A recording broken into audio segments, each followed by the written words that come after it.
What is going on, everybody? I'm your boy, Retro Bliss, and you are on Retro Bliss Rewind. Welcome to the show. For all of you who are watching from Mike's Gaming Gala, we simulcast over there. Welcome to the show as well. We have an exciting show tonight on this election night.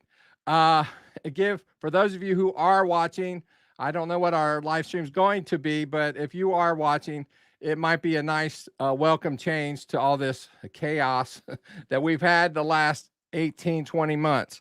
So I'll be happy when all this is over.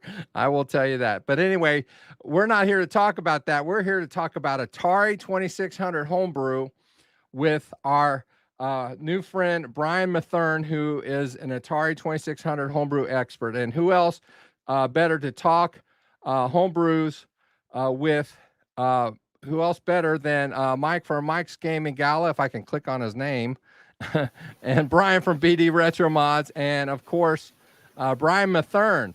Brian, how are you doing tonight? Thank you for being on the show tonight. Thank you for having me, guys. Good evening. Yeah, we have kind of been friends on Facebook for a while because we're on you and at least I think I'm not sure about Brian. But I know that us three have been on a lot of the Atari 2600 Homebrew Facebook pages for quite a while. And so that's how we have been friends. And so I thought, who else better to ask to be on the show than Brian? And you so graciously agreed to be on the show to talk about some things. You have written some really, really cool books. And you have actually a few cool websites, and we want to talk about that tonight. So I hope you're ready. We will be taking questions for those who are watching live. If you guys want to ask any questions, and so without further delay, Mike, first of all, what I want to do is. Just real quick, Mike, if you want to put that ticker tape up, I just want to put a website up. There is a link there at the in the middle there, an Amazon link where you guys can order his books, but there are also some website links where you guys can get some homebrews. And as we go throughout the night, we are going to be talking about these websites where you can download these. This ticker tape won't be there the whole time. Man, I was gonna say I feel like an infomercial now. No, we're not gonna hurry now. 30 minutes remain. Yeah, no, it's not gonna be there the whole time. We're just gonna be putting it up every great once in a while. But Phil, this is Retro Bliss World Headquarters, and we've got to cover the election. Oh no, yeah. I voted for the other guy. Yeah, we'll have this up a few times during the episode, but it's also in the description of my video. It will be in the description of Phil's. But this is just, yeah, we just so that people know. Going quick. We want to share this like you said, it's election night. We wanted to wait. That's right. We wanted to premiere this information to those of you who are watching live. And after the show, Mike and I will be changing the descriptions of our YouTube videos to reflect the new links that you see at the bottom of the screen now. So that good. He's that good. All right. So, Brian, I tell you what, I'm just going to start off asking you, and Mike can, what got you started with homebrews? And yeah, just what got you started with homebrews, and why the Atari 2600? Well, Atari was always my first love with gaming. So in 2013, I went to the Houston Arcade Expo, and Atari H was there. And at that time, there was no complete list online of homebrew games. And I met Albert and Steve Ramirez, he's in the chat. And I think after that expo was when I started the comprehensive list that you have on the scroll. From there, of course, it evolved into 5 years later, I decided to write the first book with help from Michael Salzman.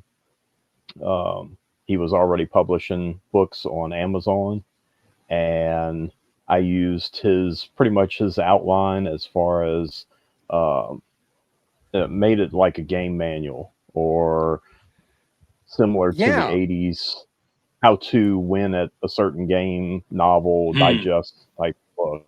They definitely And have that that's feel. how, yeah, that's how the books evolved into a series now.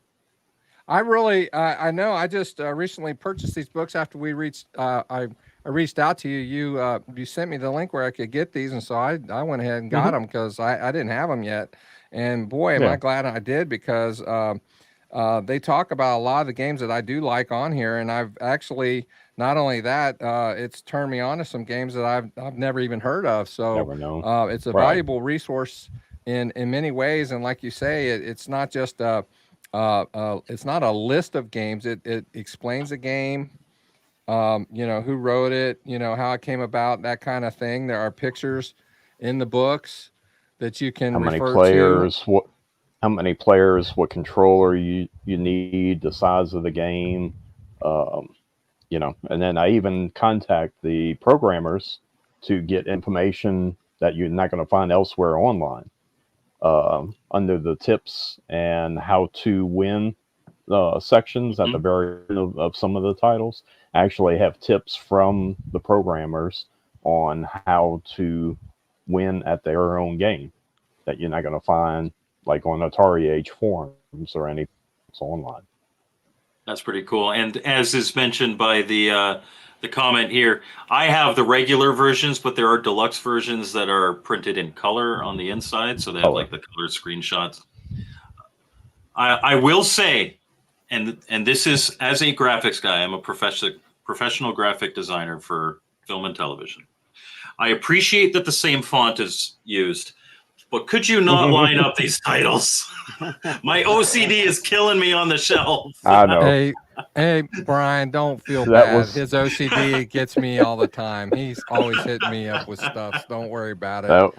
That was I'm because just it was that was because there was two different cover designers. I do not design my own covers, so I have to outsource it. So that's the only reason why they do not line up. I say they don't line up. So that's the only reason why. The content, but it's all the lines same up. font. They're all pretty consistent in the way they're laid out inside. Well, yeah, I control and write the inside. You can control that. The covers I have to outsource. The last cover, this one, Pac-Man, was done by Jared Gray West. He's also a programmer for Spies in the Night 2, and Quantum Tunnel.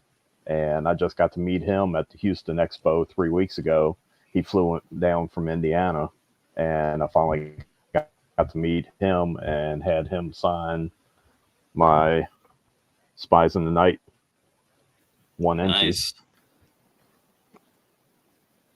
Nice. Very nice. Yeah. Now, I wanted to point something out. We have a guy in the chat. Quantum. Oh, go ahead. Oh, and his other game that's at Atari Age is Quantum Tunnel. Okay. I don't think I've played Quantum Tunnel. I love the Spies in the Night game, though. I wanted to point something out. We have a gentleman in the chat. His name is Operation Shutdown. That's what he goes by anyway. And he is our resident Pac-Man expert on the Retro Bliss Gaming channel here. For those of you who are regular viewers. He's a huge fan of 2600 Pac-Man. Oh, absolutely. Well, but that's the question. This book tells you which version. There are so many versions of Pac-Man, and this book will explain to you about all of the different versions. You got 4K, 8K. You've got two different, well, as far as I'm aware, two different types that are labeled, that are named 4K. Yeah, 4K, and so it's just a really, really nicely done. They have the label art in there, intro screens for the 8K. To me, it's just so well done.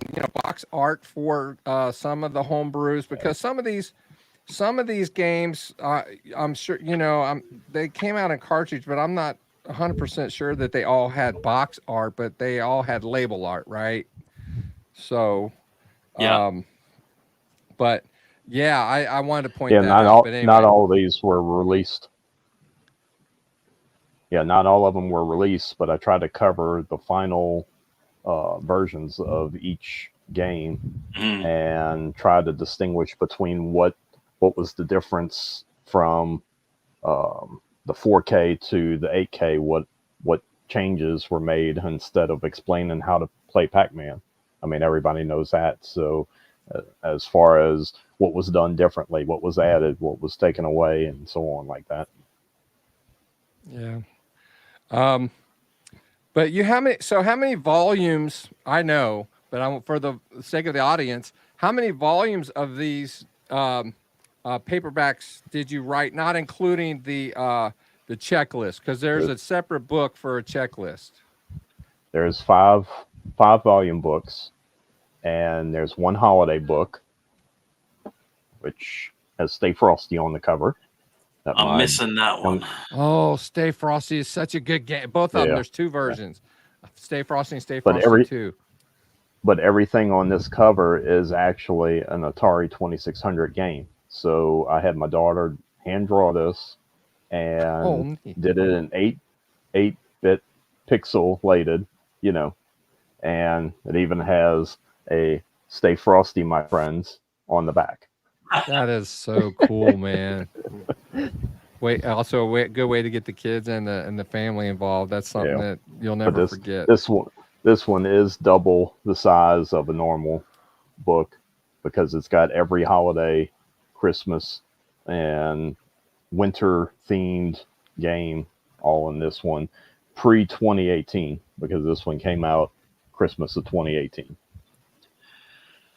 And that's a good point to make because obviously when a book is released, that's kind of like the end time. Do you ever update these books? Like I know with Amazon Publishing, you can amend. And now I know for like the volume 1 through 5, you've selected games, right? So that's different. But with the holiday book. No, I've thought about it because, like in Volume 1, I have some work in progress games. And, of course, now they're released. I think, like, Mappy was a work in progress. So that's, of course, out. But to keep everybody's Volume 1 the same, I decided, no, I'm not going to go back and edit it. My future goal is when I have enough of these volumes, I'm going to make a coffee table hardcover book and pretty much take all the information, update it, put it all in one book. I don't know if I'll ever get to it, but that's the ambition. That's the goal. Well, who needs a Bible on the coffee table? Just put that on there, right? If you made like a second edition of Volume 1 that had Mappy, complete in it, for instance, you could sell the same book to the same people again. Well, the Volume 1, I had like 3 or 4 titles from Spiceware, Darryl Spice Jr. And I learned that from on Volume 2. I'm like, why should I have one programmer have several of his games? Why not use 30 different programmers? So I can sell one copy to 30 people instead of, one copy has 5 of one individual's games in it. So, it was learning, trial and error. I've never written a book prior to Volume 1, so I mean it was a trial and error. But I do have 5 volume books. I have the holiday book, and I have 2 checklist books. I have a 2020 checklist book in black and white and in color. That was my first 2 that I did in 2020. And then I did update those in 2022, color and black and white. And currently I'm working on, of course, the 2024 editions. Hopefully before Christmas. And that's, so you're kind of doing those every 2 years? Yes. So that's your goal? So let me ask you a quick question. Let me ask you, we have Ricardo Pym in the house, and I don't know how he's been programming for about 3 or 4 years now, right, Mike? Something like that. I don't know. Do you have any of his games in any of your books? I don't remember. Do you know who Ricardo Pym is? Games you Select. got to. You got to, bro. Yes. Yeah. Yeah, it's Uh, excellent. but Yeah. well, all my books are pre 2018, and the Brazil Oh, that homebrew explains it. scene didn't evolve until 2020 ish. You know, so Okay, that's that why. explains it then. Yeah.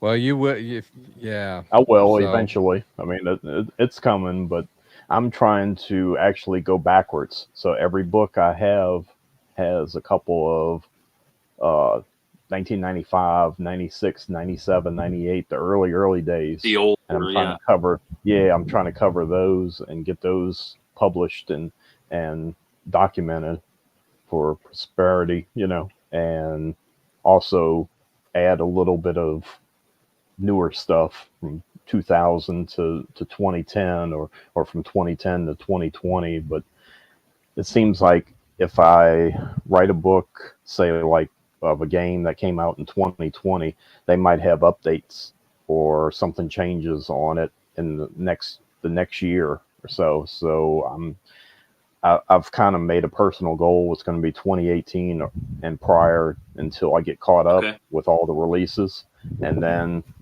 I'll focus on the newer ones. At one point, I even toyed with doing a year in review, a 2018 book, but it was a combination of both released and Yeah. also ROMs, and it was way too much. I just got A Oh through M, goodness. and that's as far as I got. So, well, if anybody's been on Atari Age and checks out, the programmer section on the Atari Age and the 2600 portion of the Atari Age forums, you will know that there are a lot of homebrews that pop up from time to time, and it would be a yes. daunting task Yeah. to try to keep up with all of it. If you were just trying to cover physical releases, I think that'd be doable. But if you're trying to cover ROMs as well, I don't even know where you start. Right. I've literally got. I remember going to this list that we're going to be sharing from time to time on the show, but remember going on this list some time ago and downloading a bunch of ROMs along with some lists from Zero Page Homebrew, and I probably have nearly 2,000 ROMs for the 2600. I'm not I was kidding. I was It's fixing I was fixing to say this one Tetra hard drive has my whole collection of homebrew, like not just the final ROMs, but it's got Yeah. development of everything. I got folders for every single title.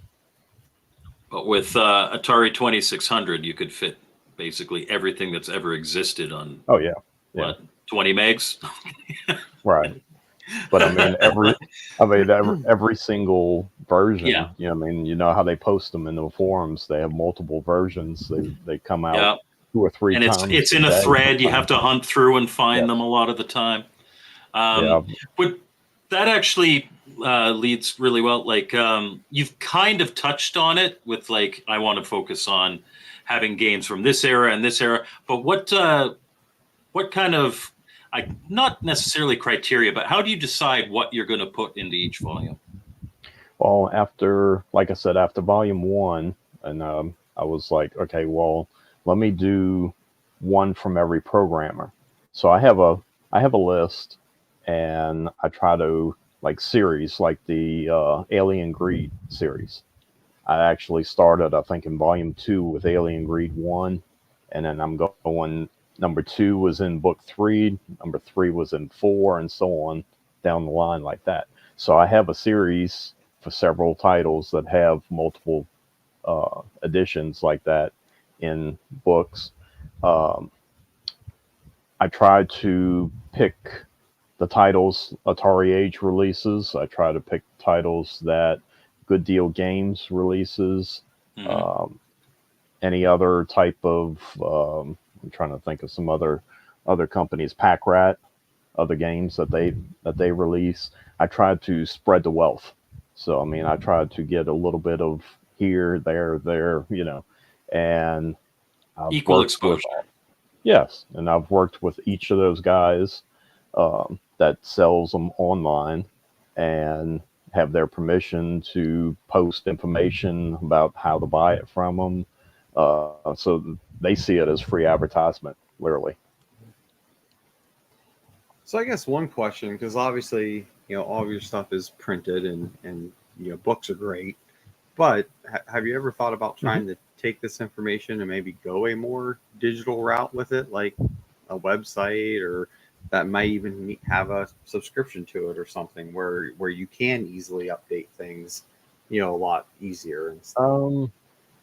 Actually, my books are on Kindle, an e-reader through Amazon, where you can download them that way. So you don't have a physical copy, should I say? But no, I haven't pursued that. The last couple of years, I've been tied up with. In 2023, I was exploring doing a Mardi Gras doubloon checklist, and that got to be too much because from 1960 to 2023, it was way too many doubloons to do a checklist. And so then I stopped that.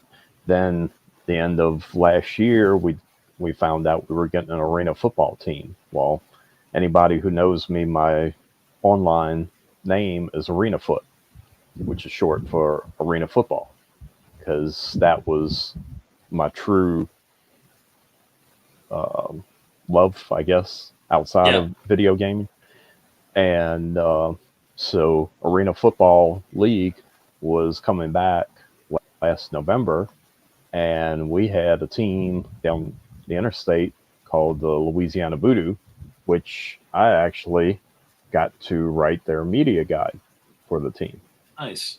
And so that's what I spent from October of last year till April this year working on, and developing a fan club for the team. And because I knew the head coach, I've been knowing James Shiver for 25 years.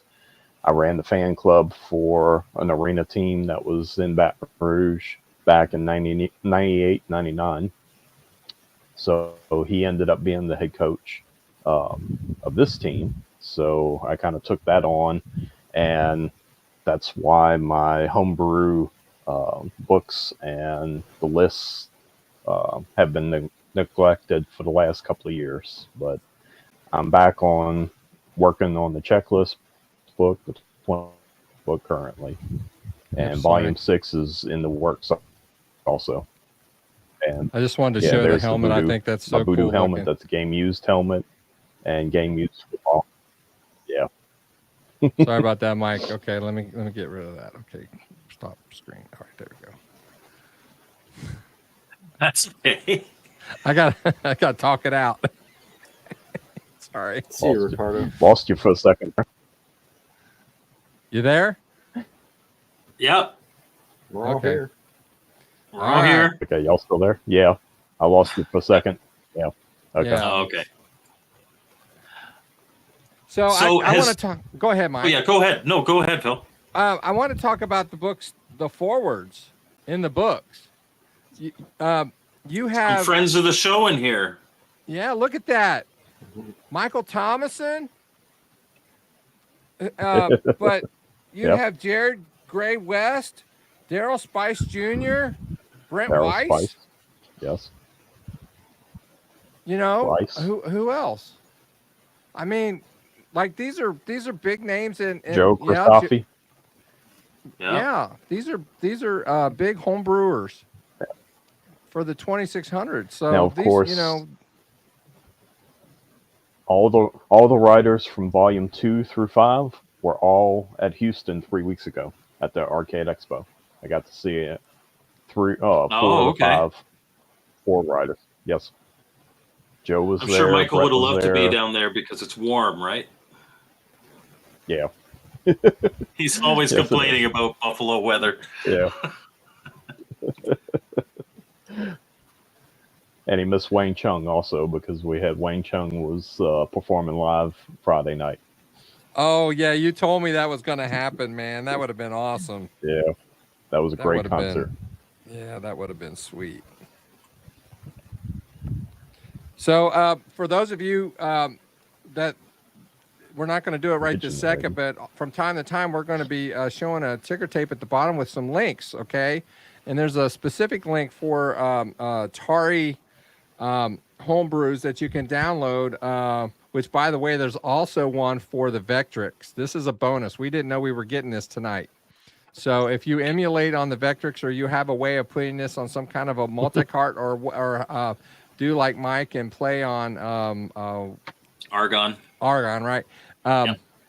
You know, Argon. you can download these games and play on your emulators. So so anyway, what was I what I was going to say? Free ROMs. Can't go wrong with free ROMs. Yeah, free ROMs, man. Just go with it. And Well, of course, let me explain, because those links take you to a spreadsheet which has links where you can find the ROMs. I don't host the ROMs, so it and explains I'm what not the gonna say title there is, might be who the programmer is. There will be some links that are dead. I mean, because it just happens, because these links have been, were put up there probably in like 2012 or 2000. The websites were initially put up, I should say. So some of them are somebody that was last making somebody that was making homebrews 20 years ago probably, unless they're still doing it, probably doesn't have their links still live. And disclaimer too, Brian was telling us that it's a work in progress. It's the latest games that I've seen on there are from 2021.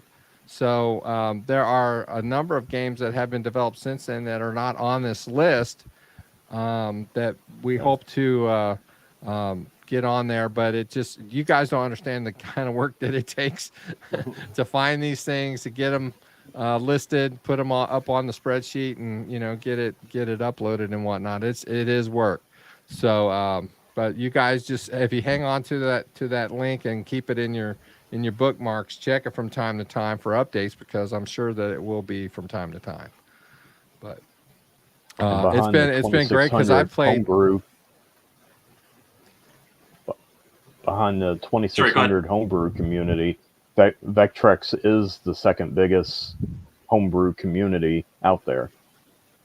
Is it really? Yes. I would have thought ColecoVision. But I'm not gonna lie. I really thought it was ColecoVision too, or maybe I mean for second gen anyway. Maybe NES I would have guessed, but that's impressive.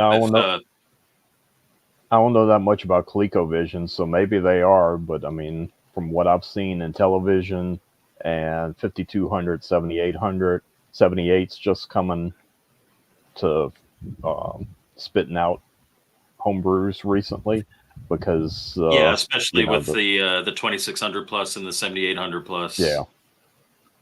But it just seems like the volume of titles, the library that they have for Vectrex behind the 2600 has been the largest one that I've come across. But like I said, I don't know that much about ColecoVision, so it could be. Maybe, but most of the ColecoVision ones are MSX ports anyway. Yeah. Yeah. Also, too, you were talking about Argon app. Yep. Okay. So something else y'all probably don't know about, because only 10 people in the world got this.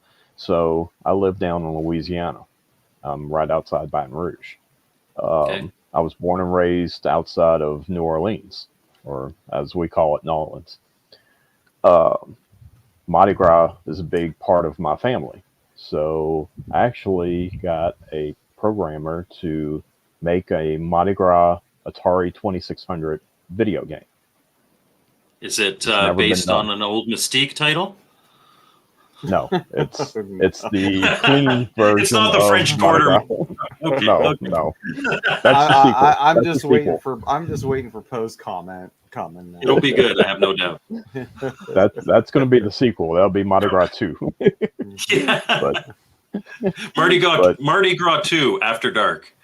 Yeah, but that is my test copy that was made by Repentless Video Games back in 2018. What it is, it was programmed by Ross Atkin in Britain, and I had to explain to him what Mardi Gras was because people in Britain did not know what a float was, what Mardi Gras beads, doubloons, cups, anything like that was. So I told him, imagine taking fast food, turning it sideways, having a little stick figure down at the bottom, going back left and right, having a Yep. float with a tractor go across the top, and you have throws falling from the tractor, and you run back and forth and catch the throws. And that is what he ended up programming. And it's got a title screen. It plays when the Saints go marching in. Okay. And I had 10 copies made from Atari Age. All right. And actually, when I sold them with Mardi Gras throws, footballs. Oh, nice. You know, you could alter that game really easily to be throwing beads. Yeah, they throw beads, they throw cups, they, Okay. Yeah. There you go. With beads, with doubloons. It came with 18 doubloons, so that was the year that I started having it programmed, Yeah. 2018. Mardi Gras World brochure, Blaine Kern's Mardi Gras World in New Orleans. Had a game program printed up, full color. Okay. Explains the game, gives you a history of Mardi Gras. Also came with a 2023 patch. Okay, so what you're saying is I need to message you my address. This is a sticker of For a phenomenal the high score, fee. for the high score patch. So if you Okay. score over 2,300 points on the game, you email me and I will send you the high score patch, just like Activision used to do back in the day. And I had stickers, and I actually have a float Mardi Gras card that I signed, and the float number is actually the cartridge number. That's a nice set, and I gotta say, I wish everybody did the high score patches. I would just try to collect them all. I know Champ Games has one.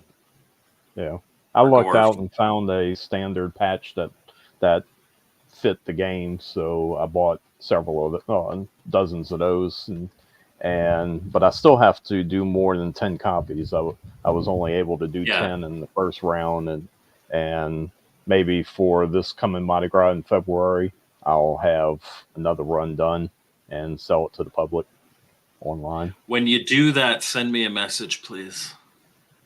Will do. Yeah, looking Gotta at get in there. looking at the chat quick, Will do. it looks like a Guitar Rob mentioned something a little while back about, man, there's so many homebrew games I'll never be able to collect or maybe even play them all. And I definitely hear you there. And, my recommendation there, as much as I like physical, if you can get them digitally, I think that's a great way to go. It's a smaller entry cost because a number of them can be free. And then even some of the others, they're usually a low dollar amount to get the ROM. And then if you do have a flash cart, have it be a Harmony or, there's a couple different ones out there. It's a great way to experience the homebrew. And then the ones you really, really, really like, then Then you get the physical. Then try to go get the physical. See, and that's where that list And- list comes in, and in conjunction with these books, because you can use the two to kind of pick and choose. Because if you sit there and do like I did, because I'm very anal about that kind of thing, I just pick. I'm like, I got room on the hard drive. I'm putting them on there, right? So, but people might go, well, that game doesn't look like something. I'm not gonna put that on my computer. I'm not even gonna waste my time.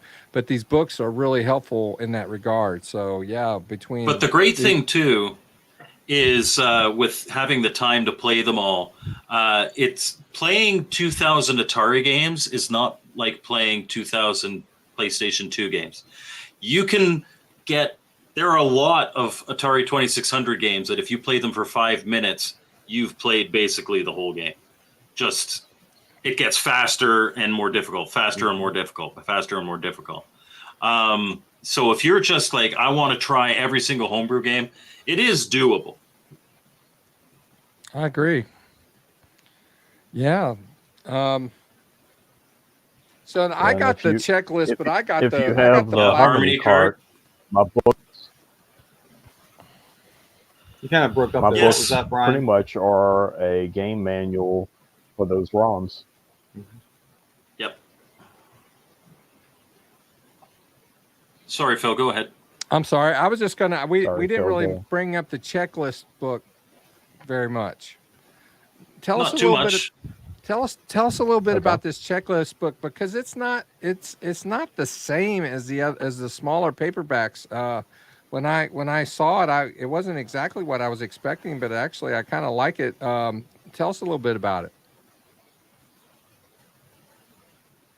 I came across I'm trying to remember the old checklist books of the early 2000s. Somebody, the store up in New Jersey, Mike might know what I'm talking about, with the red cover and the blue cover that had the homebrews. I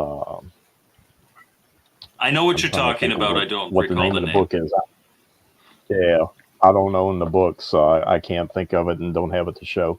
But actually, the font and the box and the information is similar to how they had their book laid out, and they had it a lot smaller, and they had 2 columns of titles. Digital press. Well, they went very generic. Digital press, yes, that's what it is, and it was a lot smaller. Well, I know most of us are 40s, 50s, 60 years old, so I made it where we can read it. So, I mean, the text is big and bold. Even I can read it. So, It's yes, not you like can. the microfilm that you had to put into the thing and Right. But it contains the released titles and not just the ROMs or not the work in progress. This is actually has been sold to the public more than 2 copies, whether it was through Atari Age, Pack Rat, Hoser, Good Deal Games, even the Brazil people are going to be in the 24 one. Of course, I have some of the Brazil titles in here. I have the posters that came with the games. I have the patches that were available with the homebrew games. So it's supposed to be a checklist. You go through there and check off which ones you have in your collection. So then you carry this, because there's really no app on your phone that has homebrew available. they don't that you can- catalog the homebrew. You can enter them in manually, but they don't catalog them. Right. Who's going to do that? Yeah, who's going to do that if you have a whole bunch of homebrew, right? So the purpose of the black and white book was to have a cheap one where you can actually just check off. The color one is because people wanted to see the posters in color and the games in color, the cartridges that have multiple releases. You get to see the variances in. Here, keep that up. The I'm going to make variances you, in the you labels. full here. That's not the one that I wanted. That's Come Phil. on. No. That is Phil. Here we go. Yes, that's Phil. There we go. There you go. So it has the variances of the labels over the releases. So like the black and white one here is from the late 90s, and then how it's evolved from the different publishers, Yeah. from Hoser to Atari Age, over the years. That's really cool. I like. I've got a few Hoser games, and they still look like games that were made in '99. Right. Yeah. And he's But still selling there's today. nothing wrong too. with that. You know what? He sells them at that price point, though. It's Phil. Correct.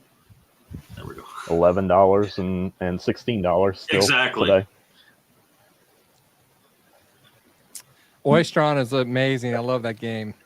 It's And, fast paced, but it's fun. Mr. Baseman was asking if anybody here's played Space Drive-Thru yet. I personally haven't. I have not either. I'm gonna have to check that out.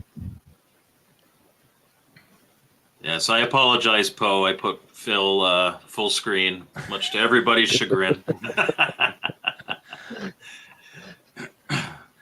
Although Phil, Guitar Rob thinks you're pretty. I know. He may have been referring to Brian's book, but we'll just say it was. Oh man, no, he's got the little crazy face. He's got the little crazy face by there, so I think that's me. Oh, wait a minute. What? What happened? Well, as soon as we read Joel's, there's something. We got some news, breaking news. Oh, We have breaking news. Yeah, we have some breaking news. Hold on a minute. Yeah. Oh, or you could. Yeah. Sorry, guys. That's the breaking election news, isn't it? I see what you're doing, Phil. Okay.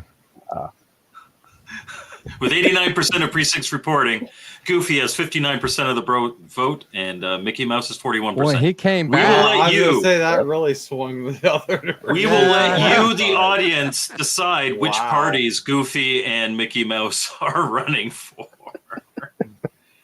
I think the voting machines were tampered with. oh. Oh, this election between Goofy and Mickey Mouse will surely be contested for a very long time. Sorry, we had to break things up a little bit. So I was wanted to probably also Don. ask you, I also noticed, and I forgot to mention too, in your books, it's not, okay, I'm going to let you explain. What's the difference between a homebrew and a hack? Okay, so Homebrew is written by a programmer from scratch. A hack is actually an Atari game that was released back in the late 70s, early 80s on cartridge that the program has been dumped and altered. So sprites on the screen have been changed, and sometimes the colors have been changed, music has been changed, but it's still the gameplay still plays pretty much the same. So Yeah, I did notice that it's just the look of them. It might change a little bit of the physics sometimes. Like there is a blurry line between hacks are sometimes lumped in with homebrews. It's kind of like they're entry level homebrews if you're a programmer, because you're just altering a couple things. The only quote unquote homebrew and actually the only person to have a complete cartridge copy of this in the world is Phil, because I gave him mine. But the only hack I ever made, I got Michael Thomason to make me 10 copies of it. But it's just Space Invaders. You have to send that to me, man. He signed it for me though. Yeah, but I have I can make more. I have 9 other circuit boards, but it's just Space Invaders with Star Wars sprites. But I made it, so I thought it was cool, so I got some boards made. That's a hack. It could be sold as a homebrew, but there is a differentiation. I consider homebrew to be newly programmed games. Now, do you address hacks in your book? In your books? In the volume books, I try to pick out one excellent hack, but no, I normally stay away from them. Okay. One that comes to mind was Kurt Howell, who was known as Nuki Shea in Atari Age forums. He's very famous in that the homebrew community. he did River Raid 3, which actually you could shoot the buildings that were on land, and Okay. it would actually keep track of what you shot, how many you shot. Every time you died, it would give you a total screen, in like an intermission screen, instead of just resetting and going to the next plane. It would actually tell you how many boats you shot, how many copters you shot, how many bridges you shot.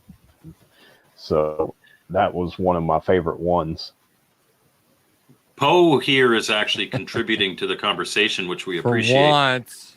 But does anyone here, I have strong opinions on this, but actually, Brian, I'd really like to hear your thoughts. Does anyone here use the term pro brew for games from places like Audacity Games? I've heard I some do. games called that in the past. Yes, I do. Actually, in the back of the checklist books, I have the current Atari SA and Audacity. I consider pro brew.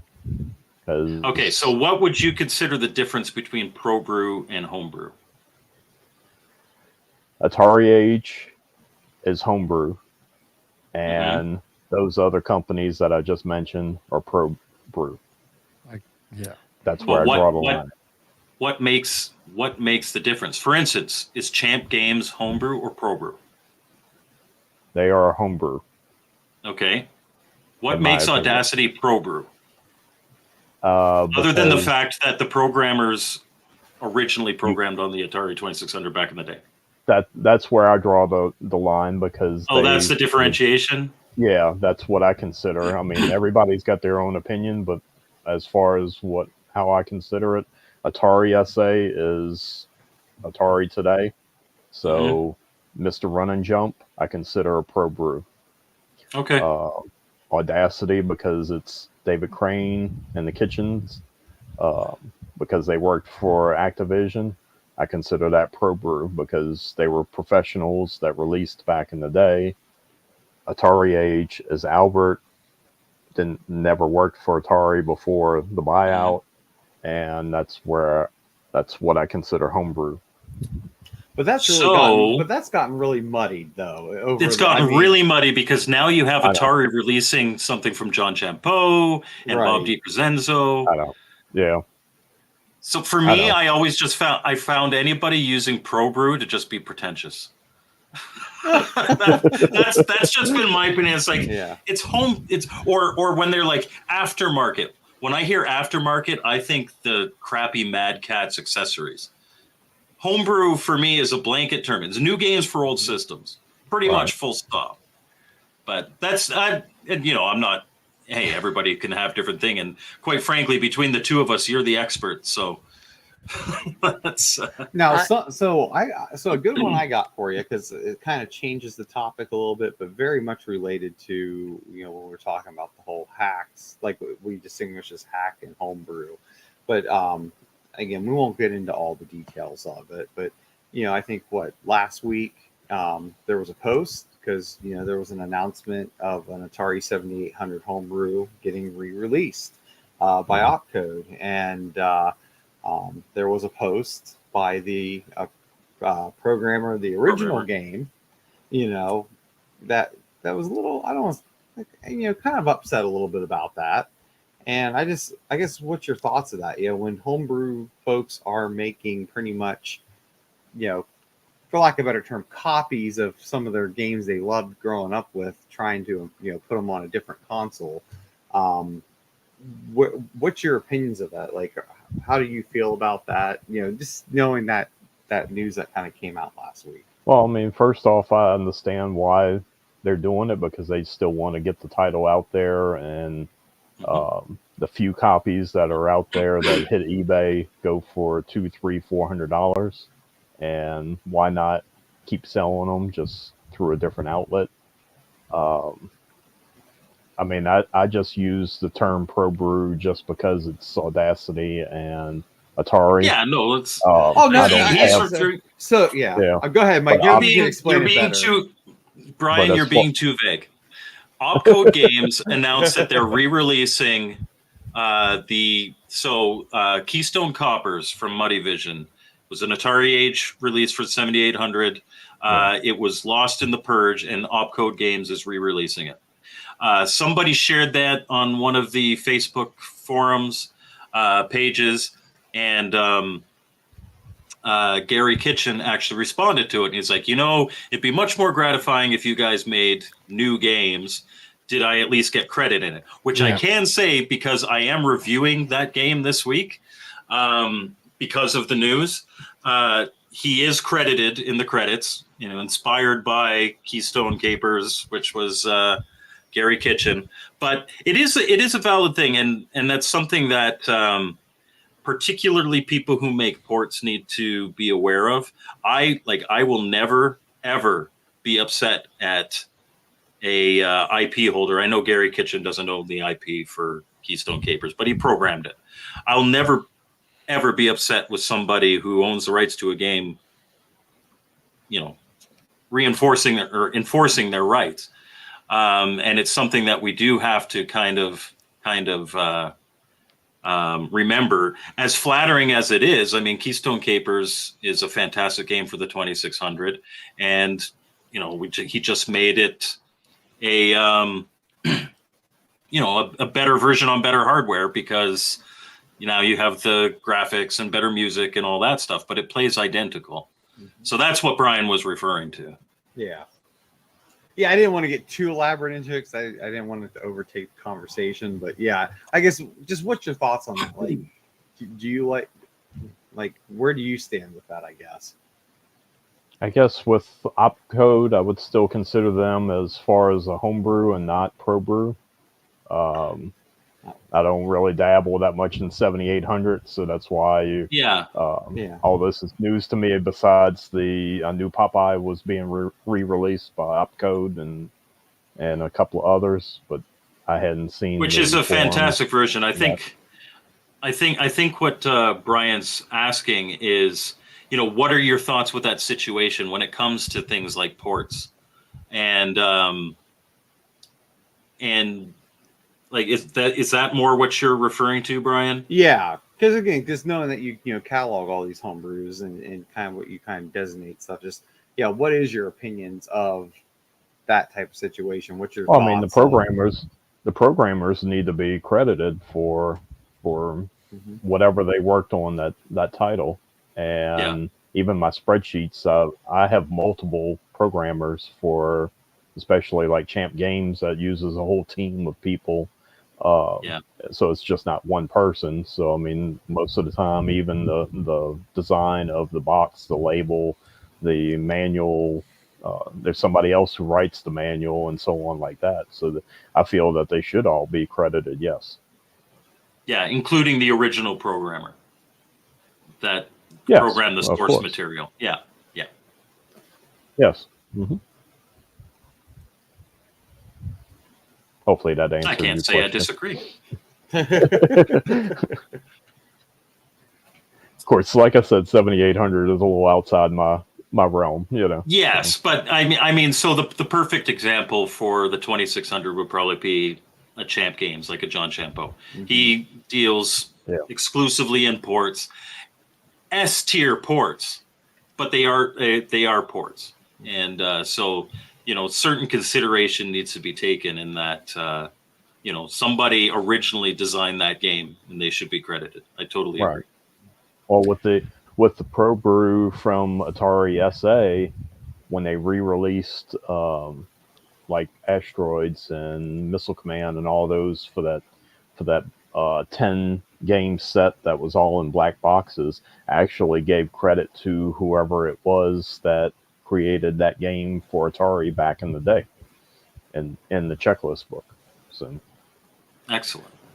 So let me ask you a question, Brian. I've noticed mostly from our time as friends on Facebook, and I wanted to ask you this question: do you have a fondness for the Alien Greed series? Yes. And if so, why? I want to know, because I see it. It seems like I see it a little bit, and I just want to know. Well, like You I like it. explained earlier, I like it a lot. that well, it's a series, so that was Right. the easy. There's 4 of them now, right? Easy, no, there's 6. Oh, there's 6. Well, excuse me. Yeah. So there are 6 of them. So that would take up one title in 6 volumes, and that was an easy series to go with. So every book has has Alien Creed 1, 2, 3. So, and that was Chris Reed's games. But Yeah. I like number 3 because that was the one where it was making fun of T and the falling in the pit. So if you ever get a chance to play Alien Creed 3, I think that's probably the best one out of the series. I'll have to try them out. I don't think I've tried any of them. But the volume 1, the 34 titles that are in volume 1 were 34 of my favorite homebrew games, and that's how I started playing them. Then, like I said, after volume 1, That's definitely one of mine. Ladybug. okay, yeah, I actually have the collector's edition. Oh, I don't have that. I got the regular plain Jane With the number on the back, with the Dynamo labeler. Yep. So let me ask you another question. Sure. Are you involved in any way in the the Atari Age Homebrew Award process at all? I was for the first 4 years. That was actually my idea, was to bring back the Stan Atari Awards. Were back in 2002 to 2004, and I had gotten with James from Zero Page to actually let's redo this awards that we had back in the day for best homebrew, best hack, and so on. And he's just taken it to another level. And I was compiling the lists. In other words, when I was using my lists for the comprehensive lists of all the games for that said year, I was actually sharing it with James. And that was what he was using for his completed homebrews, work in progress homebrews, completed hacks, work in progress hacks, and packaging and so on. And he's just evolved it into the 4-hour show that it is today. So now I'm going to ask you this question because I'm not sure of all of the categories because I can't remember. I'm going to ask you if there's a certain category, and if there's not, if you think there should be. Is there a category for best new homebrew programmer? New, like when I say new, someone that nobody's heard of. No, there is not that category. Do you think there should be? Well, he actually has a I'm trying to think of what it's called, where it's like a dedication award to a pioneer in the community, which I rather, in my opinion, I'd rather see that than a new upcoming programmer, because if that new programmer is good, their game is going to be good and win awards, whether it's the work in progress award, whether it's the best homebrew. But they're actually going back to the early days of, this person was influential in the community and giving awards to those people currently.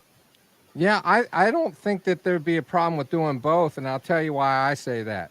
Okay, I think it would be nice to have both, and the reason I'm saying, Mike, oh, he's looking at something else. I'm looking at Poe's comment. Yeah, I'm sorry. Right. I thought he was okay. The reason being is, I would like to see it. I would like to see it, and the reason why the problem is it would take it. It's usually the winners are by votes, correct? So so Yes. many people. That's the problem. There are so many people that don't know a lot of these. So who does the nominations for the Well, awards? first off, it's all the titles that fit in that category. Then there's a Yeah, committee of, I think it's been like 13 of us that are on the committee that narrow it down because everybody can't play absolutely. We got like pick 226 top in the 5 games. or something, right? Right. So Okay. So we my vote. point being is this. I don't mean to interrupt you, but I just make it real quick. So if you pick the top 5, if you guys if you have a list and you guys kind of come up with a list of these brand new homebrewers, and you pick the top, you guys submit your picks, and if they overlap or if there's doubles or whatever, you guys can kind of pick who gets to be put on that list, and you guys can vote who gets put on that list or what. I think it would be neat to see, and the reason why I think it would be neat to see is because who knows who's going to be the next John Champeau on that list, or who's going to be the next Ricardo Pym, or who, you know what I mean? Yes. It would just be kind of nice to see, who's this guy, and then all of a sudden, like you say, if he's as good, he or she is as good as what you say, their games are going to win awards later on, and I think that award would be a good gauge to see what happens later on. See, that's the reason why I would like to see it. So I put in my 2 cents. So I'm done. Yeah, it's quite possible. I mean, And it sounds like Brian's it's giving up you to change. James that he.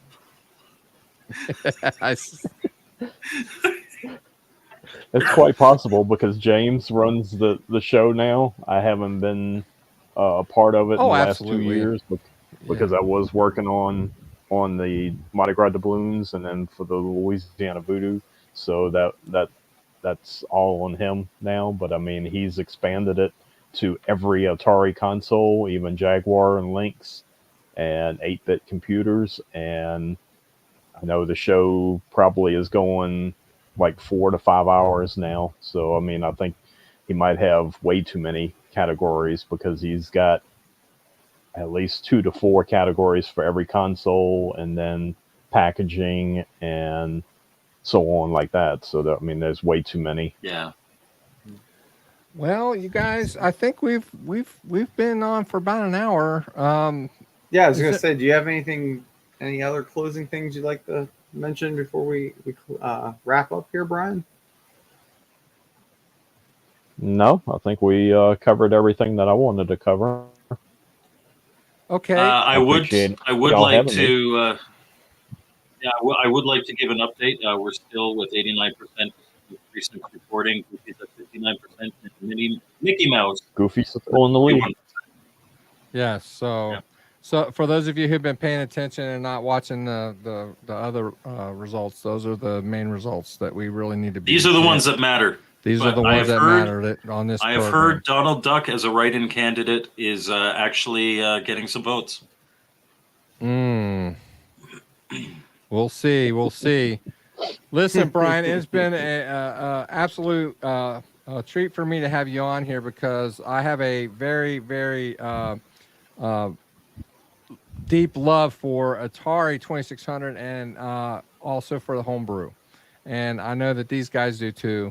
And I hope everybody who's watching gets some use out of those lists that you provided. And I want to reiterate that the lists are not only at the ticker tape at the bottom, but if you're simulcast, whether you were simulcasting from Mike's Gaming Gala or you're here on Retro Bliss Gaming, there are links in the description right now where you can click on and get links for the 2600 homebrew list that's updated so far. It's not exhaustive and it's not completely updated.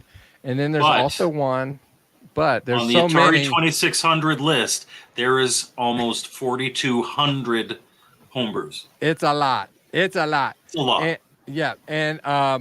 And then there's also one for the Vectrix, And then, which is a bonus. We didn't know we were getting that. This is not a show on the Vectrix, but it apparently has a larger homebrew scene that I did not know about. And I'm got about 320 on that list. I'm so excited about that because I'm emulating now. I don't have a Vectrix yet, but I'm going to start emulating some of these. I'm going to check it out. And one last link.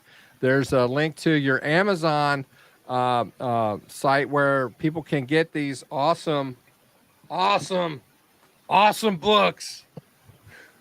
These are amazing books. You guys got to get them, man.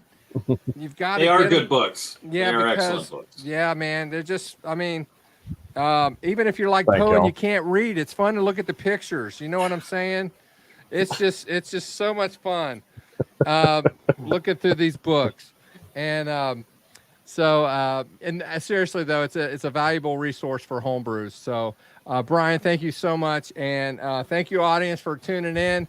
And with that, I will try to get Thank you, where I guys. need to be so I can sign off. Okay. All right, guys. You guys have an awesome day, and we'll see you next time on Retro Bliss Gaming. Bye-bye.